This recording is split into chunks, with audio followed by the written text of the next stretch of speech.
Hey, and welcome to the Short Stuff. I'm Josh, and there's Chuck, and there's guest producer Jerry sitting in for Dave Whoa. C.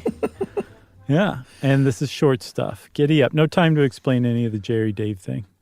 No, not at all, because we're on an airplane, and there's a jerk in first class yammering on his cell phone. Oh, my God. Because it's now okay to take cell phone calls on planes. Why would you do that to me? Why would you even create that little situation, that sketch of a horrible day? Just to drive fear into people, because it's not really true. It's been a while since I've flown on a plane, exactly 1 year, actually. Oh, yeah, to the day? Not to the day, but about a year. You can hardly say exactly then. About a year and a week, you jerk. 54 weeks. But yes, you cannot make cell phone calls because there are a couple of bodies in the United States that make sure you can't, the FAA and the FCC.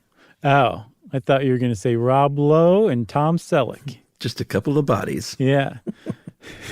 Poor Rob Lowe. So, yeah, there's actually 2 federal agencies that ban the use of cell phones because everybody hates it so much that everyone wanted to get in on banning it. The FAA says, well, the reason we ban it is because we're pretty sure that could conceivably interfere with the plane's instrumentation. And you don't want to do that because you could make a plane drop out of the sky probably. And the FCC says, yeah. Plus also it'll totally mess with calls on the ground because those ones up in the air will be jumping from tower to tower and it'll just be a big problem. Yeah, and I think pre-2013 didn't you even have to power down your cell phone?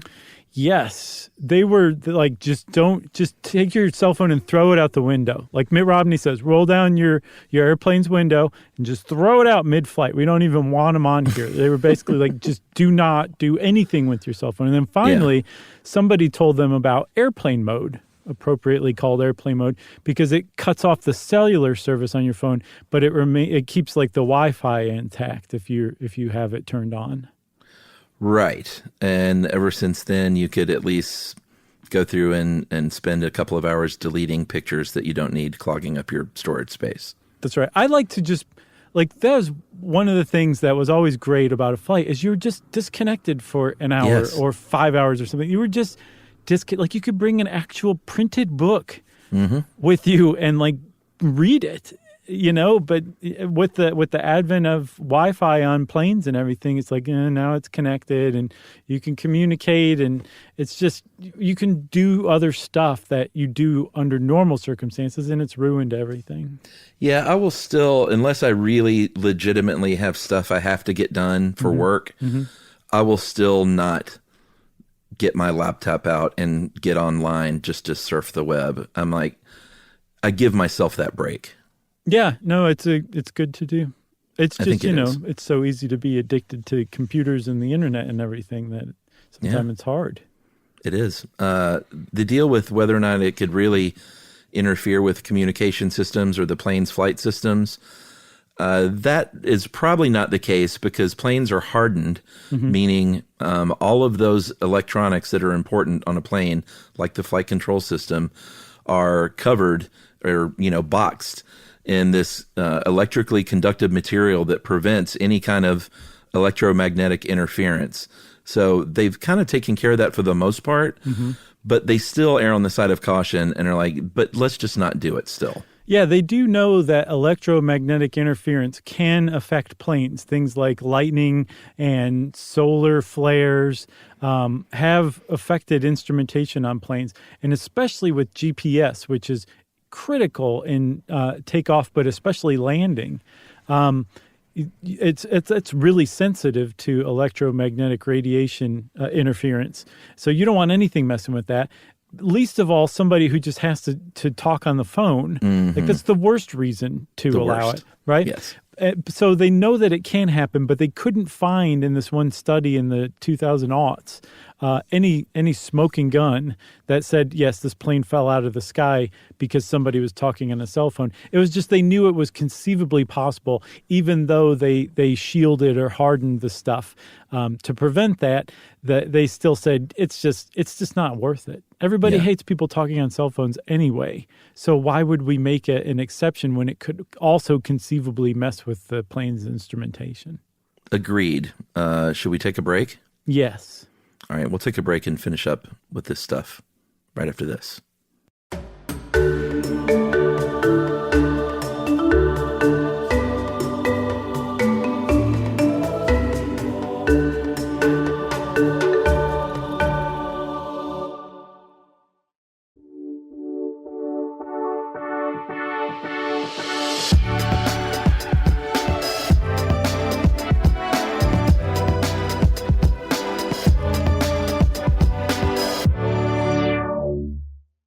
All right, so here's what they don't have on planes is any kind of alert to a flight attendant that says, hey, there's a jerk on row 15 in the middle seat that's hunched down and using their cell phone. Mm-hmm. Go back there and stop him. They don't have that prejudice. Stuff. Yeah, totally. They bring that pot of coffee. They should stop. They should have that stuff, but they don't. But generally, I think anybody, if they saw their seatmate next to them trying to make a phone call or calling somebody, would be smart enough to alert the flight attendant and say, hey, you can't do this. Get this jerk off of here. My hand would shoot up like a third grader with the right answer to the question the teacher just asked. I'd be like, oh, they're on their phone. I would tell on somebody so fast. It's really so loud. Uh-huh. Yes. It'd be snitch. Fun. Yeah, and I wouldn't even care if they gave me stitches for snitches. That's right. At 36,000 feet, though, you're not going to be connecting with the cell tower anyway. Mm-hmm. I think we have all been in situations where we may not have realized that our phone wasn't on airplane mode, and you'll hear your, when you start to land, you'll hear your phone ding, like a message has come through, and you're like, oh boy, I didn't know that could even happen. Right.